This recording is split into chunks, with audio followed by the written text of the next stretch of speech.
అత్యంత విలువైనటువంటి జీవితం. ఈ జీవితంలో అత్యంత విలువైన జీవితం, అతి జాగ్రత్త పడవలసినటువంటి జీవితము ఏమిటంటే యవ్వన ప్రాయము. అత్యంత విలువైనది, అత్యంతగా జాగ్రత్త పడవలసినటువంటిది జీవితం అటువంటిది ఏమిటంటే ఆ జీవితమే దేవుడు మనకి ఇస్తున్నటువంటిది. యవ్వన ప్రాయమైనటువంటి జీవితాన్ని దేవుడు మనకి ఇస్తూ ఉన్నాడు. ప్రభువునందు ప్రియమైనటువంటి సహోదరి సహోదరులారా, ఇక చూడండి, ఈ యవ్వన ప్రాయమైనటువంటి జీవితానికి ఈరోజు నేను మీతో కలిసి ధ్యానించడానికి, మీతో కలిసి పంచుకొనడానికై యోనా గ్రంథాన్ని ఈరోజు మీకు పరిచయం చేస్తూ ఉన్నాను. యోనా గ్రంథం మీరు తీసుకునండి. ఈ యోనా గ్రంథం అనేటువంటిది అనేక మంది యవ్వనస్తులకి ఆదర్శప్రాయమైనటువంటి ఒక యవ్వనస్తుడి కోసమై మీకు ఈ యొక్క మాటలని మీతో ఈరోజు మాట్లాడుతూ ఉన్నాను.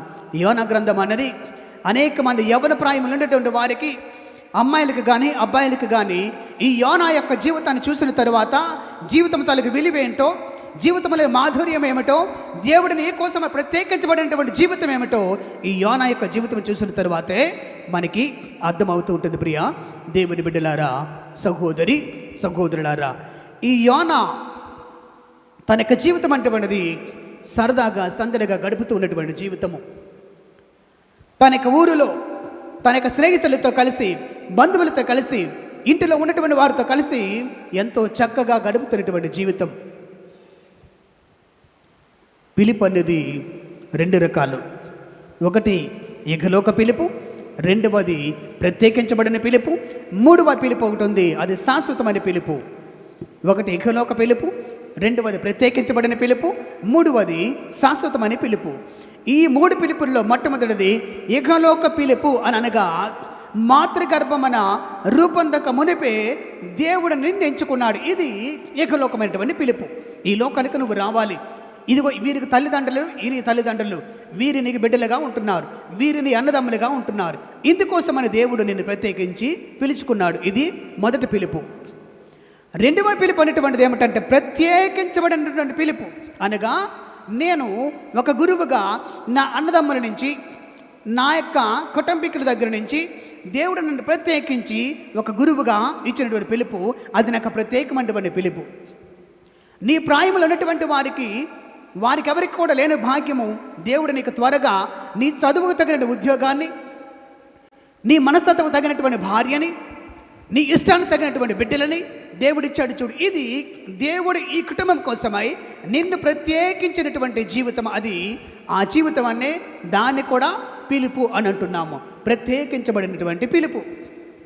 ఈ పిలుపులో దేవుడైనటువంటి ఆయన అనేకమైనటువంటి మలుపులని జీవితాన్ని మలుచుకుంటూ, జీవితాన్ని ఎంచుకుంటూ, జీవితాన్ని ఏరుకుంటూ మనం వెళుతూ ఉన్నాం. ఇందులో మలుచుకుంటూ, ఎంచుకుంటూ, ఏరుకుంటూ వెళుతూ ఉన్నాము. ప్రియ సహోదరి సహోదరులారా, మన కుటుంబం నిమిత్తమని ఒక గ్లాసుడు బియ్యాన్ని మనం వండాలనుకునేటప్పుడు అందులో ధాన్యమైనా ఉండొచ్చు, రాళ్ళైనా సరే ఉండొచ్చు. మనం ఏం చేస్తాం? ఏవో 2-3 ధాన్యం ఉన్నాయని చెప్పి ఆ బియ్యాన్ని పారవేయము. ఏదో 4-5 రాళ్ళు ఉన్నాయని చెప్పి ఆ బియ్యాన్ని పారవేయము. ఏదో తినేటప్పుడు ఒక రాయి పంటికి తగిలిందని చెప్పి అన్నం మొత్తం కూడా తీసుకెళ్ళి పారవేయము. ఏం చేస్తాం? మనం రాయిని వేరి అటు పడేసి అన్నాన్ని తింటాం. ధాన్యము కూడా ఉన్నదని చెప్పి దాన్ని తీసి బయట పడవేసి అన్నం మనం తింటాం.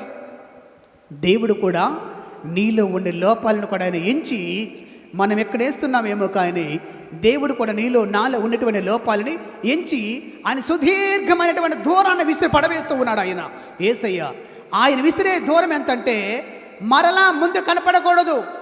ఆయన నీ దోషములు మళ్ళీ వెనక విసురుతున్నాడే కానీ మరలా ఆయన ముందు నీ దోషములు కానీ ఎప్పుడు కూడా కనపడకూడదు. దేవుని ముందర ఎవరు కనబడాలంటే నీవు మాత్రమే కనబడాలి. దేవుని ముందర నీవు మాత్రమే కనబడాలి, కానీ నీ దోషములన్నవి దేవుని ముందర కనపడకూడదు.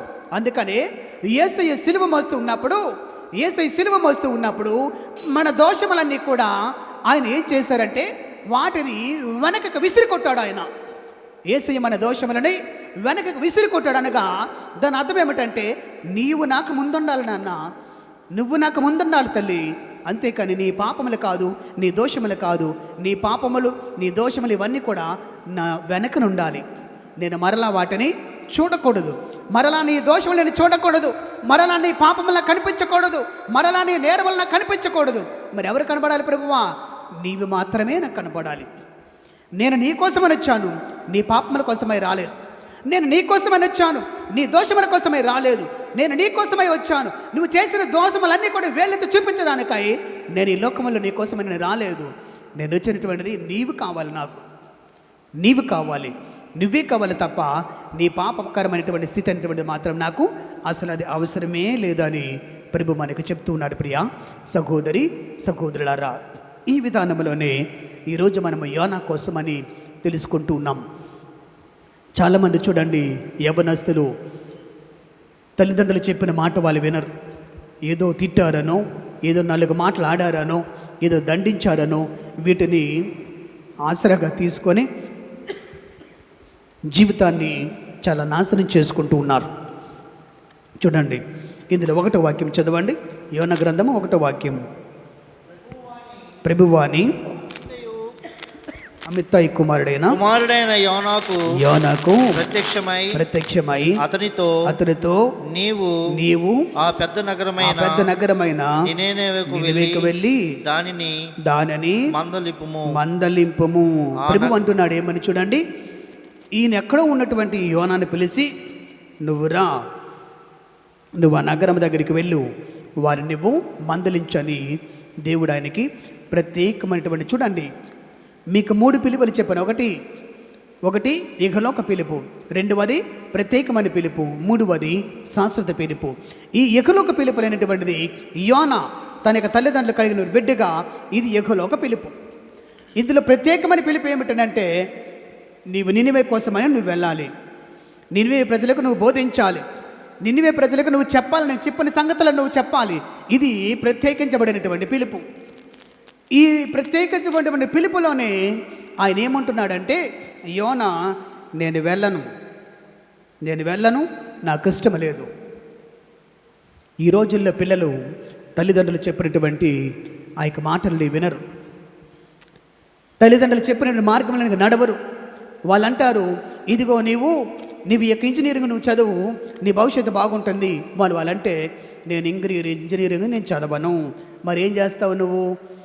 1,00,000 రూపాయలు బైక్ కొన్నట్లయితే దాని మీద ఊరు మొత్తం కూడా రౌండ్లు వేసుకొని వస్తాను తప్ప కాలేజీకి నేను పోను, లేకపోతే నేను చదవను అనుకున్నటువంటి ఇలా మనకి చాలా రకాలైన సంగతులు మనకి ఉండనే ఉన్నాయి. అయితే ప్రభువునందు ప్రియమైనటువంటి సహోదరి సహోదరులారా, తల్లిదండ్రుల దగ్గర నుంచి తప్పించుకొని వెళ్ళాలి, తప్పించుకొని పారిపోవాలి, వారికి అబద్ధములు చెప్పాలి, వాళ్ళకి నేను మోసం చేయాలి అనుకున్నటువంటి కుమారుడు ఎక్కడికి వెళ్ళినా సరే తప్పించుకోవచ్చేమో, కానీ దేవుని యొక్క సన్నిధి నుంచి మాత్రము మనం ఎవరము కూడా తప్పించుకోలేము. ఆయన చూడండి, దేవుడు చెప్పినటువంటి మాటని పెడచెవిని పెట్టాడు. దేవుని మాటను పెడచెవిని పెట్టి నేను వెళ్ళనని చెప్పి ఆయన దారి మార్చుకున్నాడు, దారి మళ్లించుకున్నాడు.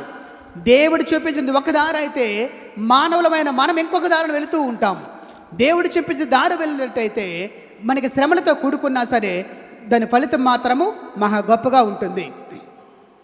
మనుషులమైనటువంటి మనము చూసుకునే దారి కూడా వెళితే మనం వెళ్ళిన మొదటలో చాలా సులువుగా ఉంటుంది, కానీ దాని ముగింపు మాత్రము చాలా భయంకరంగా ఉంటుంది. ఇందులో ఏ దారి గొప్పది అని అంటే, నువ్వు నడిచే దారి అనేటువంటిది అది మొట్టమొదటిగా ముళ్ళ పొదలుగా వెళుతున్నప్పటికీ కూడా ఈ ముళ్ళ పొదలను కూడా దేవుడు అనేటువంటి ఆయన ప్రత్యేకముగా నీకు చక్కనైనటువంటి దారిని నీ యొక్క కాలికి ఈ మాత్రము కూడా గంట పడకుండా, ముళ్ళు కూడా గుచ్చకుండా చాలా చక్కనైనటువంటి దారిని, సున్నితమైనటువంటి దారిని దేవుడు నీ కోసమై సిద్ధం చేస్తాడు. మరి ఇటువంటి కోవకి చెందినటువంటి వాడే ఈ యోనా అనేటువంటి ఈయన. అందులో 3 వాక్యం చూడండి. కానీ యోనా ప్రభు చెంతలను తప్పించుకుని పోయి తర్షీయు చేరుకోనించెను. అతడు యొప్పేకు వెళ్ళగా అతడు ఒక వాడ తర్షీయునకు వెళ్ళటకు సిద్ధముగా ఉండెను. అతడు సొమ్ము చెల్లించి ఆ నావలో నెక్కెను. ప్రయాణికులతో పాటు తర్షీయు చేరుకొని ప్రభు చెంతలను తప్పించుకోవచ్చునని అతని తలంపు. చూడండి, తండ్రి దగ్గర నుంచి తప్పించుకొని పారిపోవడానికై ఆయన ఎన్ని ప్రయత్నాలు చేశాడో చూడండి. డబ్బుని చెల్లించి, 1,00,000 రూపాయలు బైక్ కొన్నట్లయితే దాని మీద ఊరు మొత్తం కూడా రౌండ్లు వేసుకొని వస్తాను తప్ప కాలేజీకి నేను పోను, లేకపోతే నేను చదవను అనుకున్నటువంటి ఇలా మనకి శ్రమలతో కూడుకున్నా సరే దాని ఫలితం మాత్రము మహా గొప్పగా ఉంటుంది. డబ్బును చెల్లించి డబ్బును ఇచ్చి పడవనెక్కి దేవుని యొద్ద నుంచి తప్పించుకొని పారిపోవాలని ఆయన చూస్తూ ఉన్నాడు.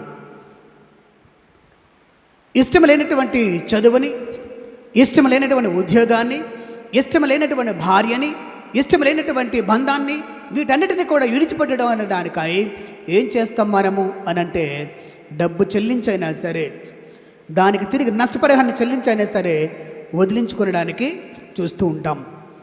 ఇలాంటి వదిలించుకునేటువంటి కోవకు చెందినటువంటి వాడే ఈ యోనా. డబ్బులు చెల్లించి మరీ అక్కడి నుంచి ఆయన తప్పించుకొని వెళ్ళిపోవడానికని ఆయన చూస్తూ ఉన్నాడు. అయితే తప్పించుకొని వెళ్ళినంత మాత్రాన అక్కడ దారి సులువైనటువంటి దారి కాదు.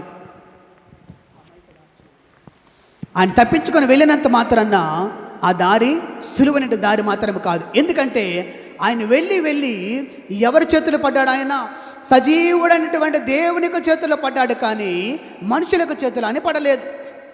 ఈ దేవునికి చేతులు పడినంత మాత్రాన ఆయన తప్పించుకోవాలనుకున్నాడు. తప్పించుకోవటంలో పర్వాలేదులే అనుకున్నాడు. దేవుడు మనిషి ఒకటే కాదు, దేవుని చేతులు పడితే మాత్రము ఏ ఒక్కరము కూడా తప్పించుకోలేము. దేవునికి